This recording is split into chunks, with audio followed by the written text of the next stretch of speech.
ദൈവനാമം മഹത്വപ്പെടുമാറാകട്ടെ. വിശുദ്ധ സഭായോഗത്തിൽ ഇന്ന് ദൈവത്തിൻ്റെ ആലോചന പങ്കുവയ്ക്കുവാൻ എനിക്ക് ലഭിച്ച അവസരത്തിനായിട്ട് ഞാൻ ദൈവത്തെ സ്തുതിക്കുകയും പൗരുഷൻ ടിവിയോട് നന്ദി പ്രകാശിപ്പിക്കുകയും ചെയ്യുന്നു. ഞാൻ എൻ്റെ വീട്ടിൽ പർവ്വത്തിരുന്നുകൊണ്ടോ എൻ്റെ ചർച്ചിൽ നിന്നുകൊണ്ടോ പ്രസംഗിച്ചാൽ 100 പേര് കേൾക്കും. ഞാനൊരു കൺവെൻഷനിൽ പ്രസംഗിച്ചാൽ പരമാവധി 1000 പേര് കേൾക്കും. എന്നാൽ പൗരുഷനിലൂടെ ഇത് 10,000-കണക്കിന് ആളുകളിൽ എത്തിക്കുന്നതിന് പരിശ്രമിക്കുന്ന എല്ലാ ടെക്നിക്കൽ വർക്കുകൾ ചെയ്യുന്നവരെയും ഞാൻ അഭിനന്ദിക്കുന്നു, നന്ദി പറയുന്നു. ബഹുമാനപ്പെട്ട പ്രേക്ഷകരുടെ പ്രാർത്ഥന ഞങ്ങൾക്ക് വലിയ ആശ്വാസമാണ്.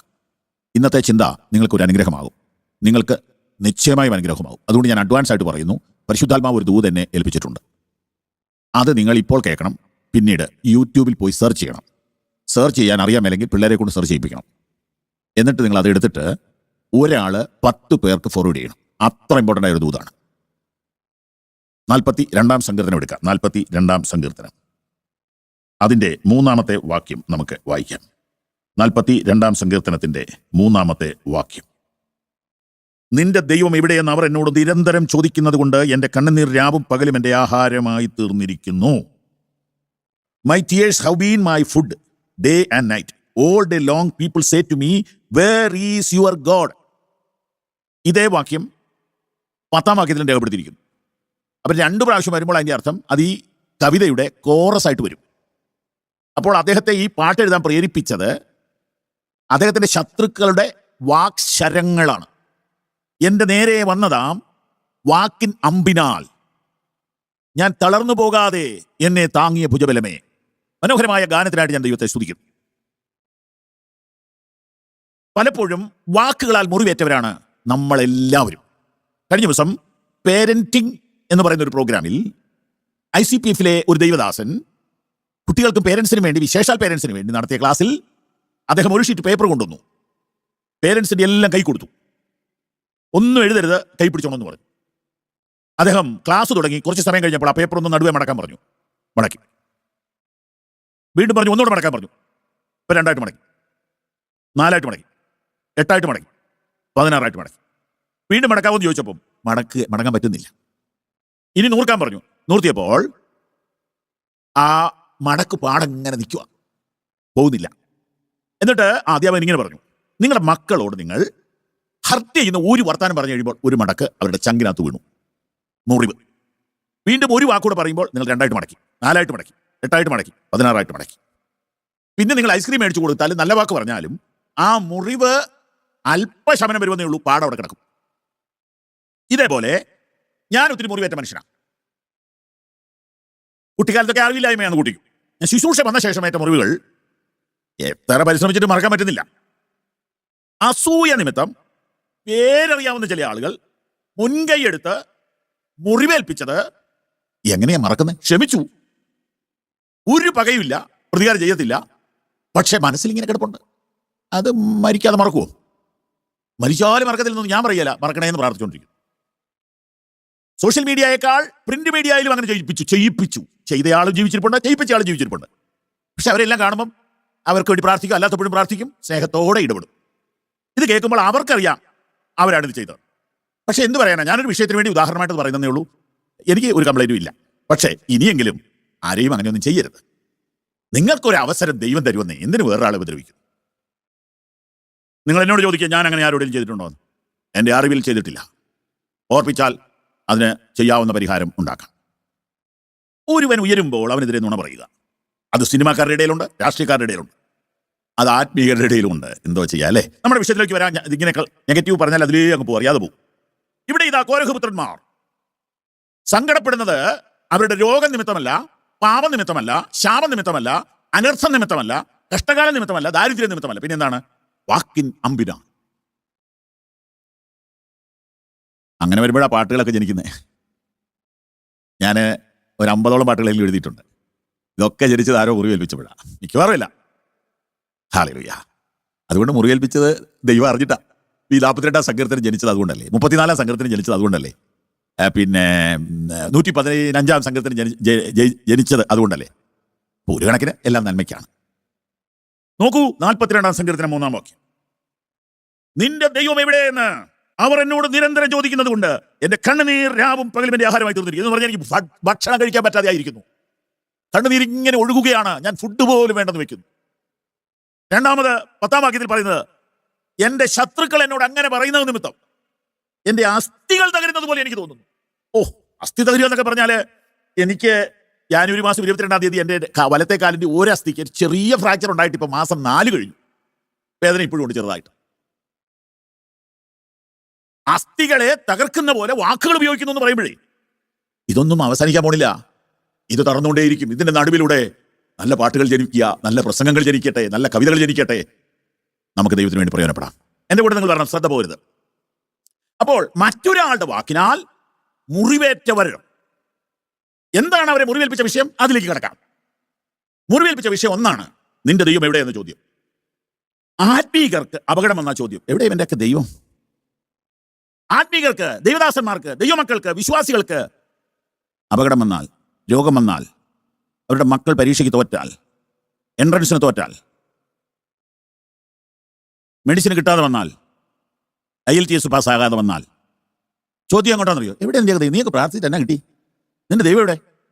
നിങ്ങളിൽ ആർക്കെങ്കിലും ഇങ്ങനെ ചോദ്യങ്ങളെ ഫേസ് ചെയ്യേണ്ടി വന്നിട്ടുണ്ടോ?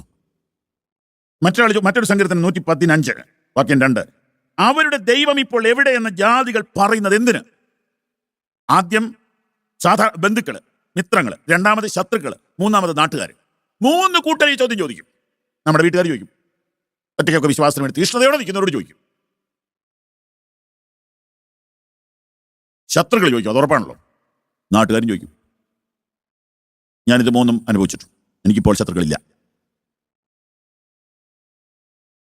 ഇനി ഇതിന്റെ മറുപടിയിലോട്ട് നമുക്കൊന്ന് പോകണ്ടേ? എവിടെയാ ദൈവം?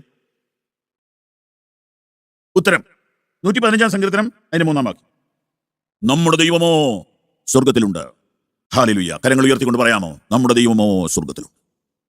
വീട്ടിൽ നിങ്ങളോടൊപ്പം 2 പേരുണ്ടെങ്കിൽ, 3 പേരുണ്ടെങ്കിൽ, 4 പേരുണ്ടെങ്കിൽ കൈ കൊടുത്തിട്ട് പറ, നമ്മുടെ ദൈവമോ സ്വർഗത്തിലുണ്ട്.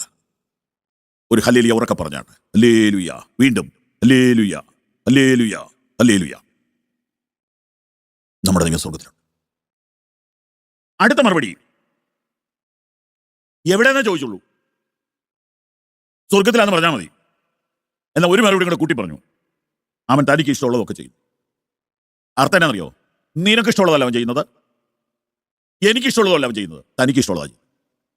എന്നെ നിന്ദിക്കുന്ന സുഹൃത്തെ, നിനക്ക് ഇഷ്ടമുള്ളതല്ല എൻ്റെ ദൈവം ചെയ്യുന്നത്, എനിക്കിഷ്ടമുള്ളതും അല്ല ചെയ്യുന്നത്. കാരണം അവൻ സർവജ്ഞാനിയാണ്.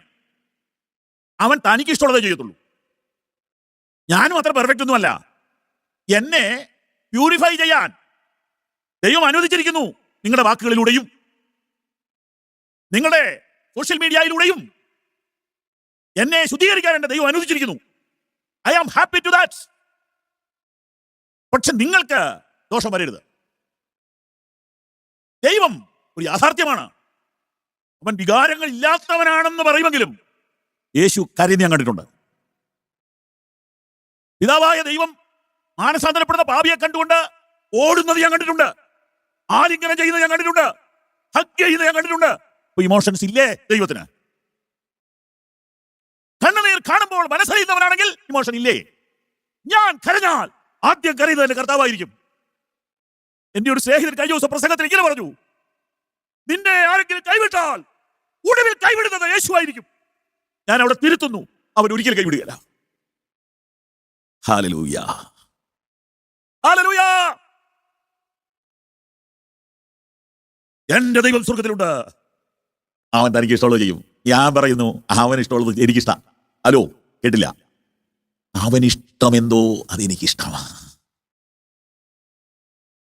കർത്താവേ, നിന്റെ ഇഷ്ടം എന്റെ ഇഷ്ടാക്കണേ.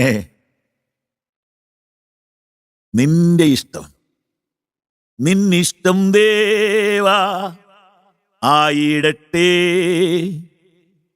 ഞാനോ മൺപാത്രം നിൻ കാര്യത്തിൽ, നിൻഹിതം പോലെ ആക്കേണമേ.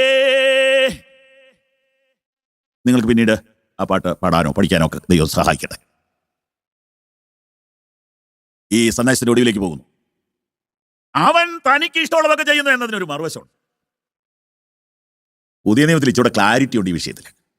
എബ്രായ ലേഖനം 7-ാം അധ്യായം 15-ാമത്തെ വാക്യം, റോമാലേഖനം 8-ാം അധ്യായം 32-ാമത്തെ വാക്യവും ഈ തരുണത്തിൽ ഞാൻ നിങ്ങളുടെ ശ്രദ്ധയിലേക്ക് കൊണ്ടുവരട്ടെ. എബ്രായർ 7:25. അതുകൊണ്ട് താൻ മുഖാന്തരം ദൈവത്തോട് അടുക്കുന്നവർക്ക് വേണ്ടി പക്ഷപാതം ചെയ്യുവാൻ യേശുക്രിസ്തു സദാ ജീവിക്കുന്നവനാകിയാൽ അവരെ പൂർണ്ണമായി രക്ഷിപ്പാൻ അവൻ പ്രാപ്തനാകുന്നു. എൻ്റെ ദൈവം സ്വർഗത്തിലുണ്ട്, അവൻ തനിക്ക് ഇഷ്ടമുള്ളതൊക്കെയും ചെയ്യുന്നുവെന്ന് പഴയ നിയമത്തിലെ ഒരു ഭക്തൻ പറഞ്ഞെങ്കിൽ പുതിയ നിയമത്തിലെ ഒരു ഭക്തൻ പറയുന്നു, അങ്ങനെയല്ല.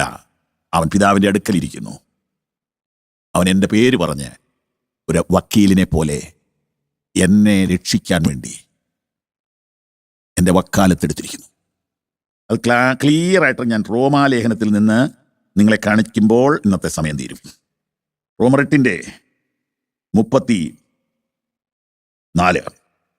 ക്രിസ്തുയേശു മരിച്ചിട്ട് ഉയർത്തെഴുന്നേറ്റവൻ തന്നെ അവൻ ദൈവത്തിന്റെ വലത്തുഭാഗത്തിരിക്കുകയും നമുക്ക് വേണ്ടി പക്ഷപാതം കഴിക്കുകയും ചെയ്യുന്നു. ഹല്ലേലൂയ. ക്രിസ്തുയേശു മരിച്ചവൻ, അതൊരു പക്ഷേ നിങ്ങൾക്കറിയാമായിരിക്കും. പക്ഷെ ഉയർത്തവനാണെന്ന് അറിയാമോ? ഒരു മരിച്ച ദൈവത്തെ അല്ല, ഒരു മനുഷ്യ നിർമ്മിത ദൈവത്തെ അല്ല, ഒരു സാങ്കല്പിക കഥാപാത്രത്തെ അല്ല. ഗോൽഗോഥാ കുന്നിൽ റോമൻ ഭരണാധിപനായ പീലാത്തോസിന്റെ കാലത്ത് മരിക്കുകയും അക്കാലത്തെ മന്ത്രിയായിരുന്ന അരിമത്യാക്കാരൻ ജോസഫിന്റെ കല്ലറയിൽ അടക്കപ്പെടുകയും 3-ാം നാൾ തിരുമനസായ പ്രകാരം ഉയർത്തെഴുന്നേൽക്കുകയും ചെയ്തവനാണ് എന്റെ ദൈവം. അവൻ ഉയർത്തെഴുന്നേറ്റു. തീർന്നില്ല, അവൻ സ്വർഗാരോഹണം ചെയ്തു. തീർന്നില്ല, അവൻ പിതാവിന്റെ വലത്തു ഭാഗത്ത് എനിക്ക് വേണ്ടി പക്ഷപാതം ചെയ്യുന്നു.